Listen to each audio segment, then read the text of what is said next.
कारतम च सत्यम चाभिधात तपसोऽध्यजायत, अर्थात सत्य और ब्रह्मांड की लय ध्यान से जन्म लेती है। सन 1977 नासा का वॉयेजर स्पेसक्राफ्ट अंतरिक्ष की ओर भेजा गया। उसमें एक गोल्डन डिस्क थी जिस पर इंसानों की आवाजें, संगीत और पृथ्वी की ध्वनियां रिकॉर्ड की गई। क्यों?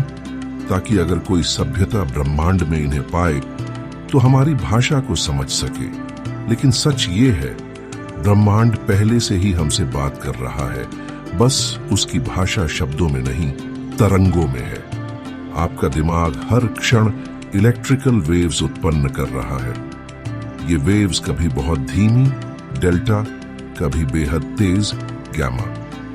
दूसरी तरफ सितारे, ग्रह, आकाश गंगाएं सब इलेक्ट्रोमैग्नेटिक वाइब्रेशंस उत्सर्जित कर रहे हैं। मॉडर्न फिजिक्स कहती है, universe is not made of matter, it is made of energy and frequency.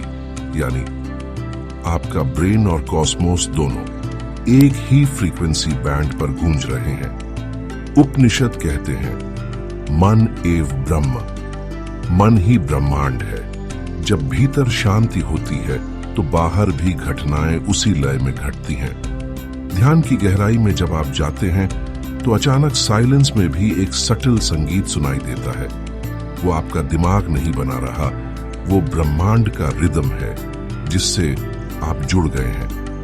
हर दिन 5 मिनट ओम का जप। रिसर्च बताती है ये चांट ब्रेन की अल्फा वेव्स को स्टेबलाइज करता है और हार्ट रेट को यूनिवर्स के नेचुरल फ्रीक्वेंसी से सिंक करता है।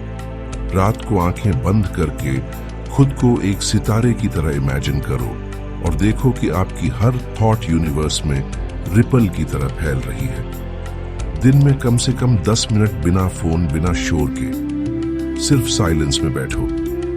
यही माइंड और कॉस्मोस का असली डायलॉग होता है। तो याद रखो, तुम्हारा दिमाग एक रेडियो स्टेशन है और ब्रह्मांड उसकी फ्रीक्वेंसी।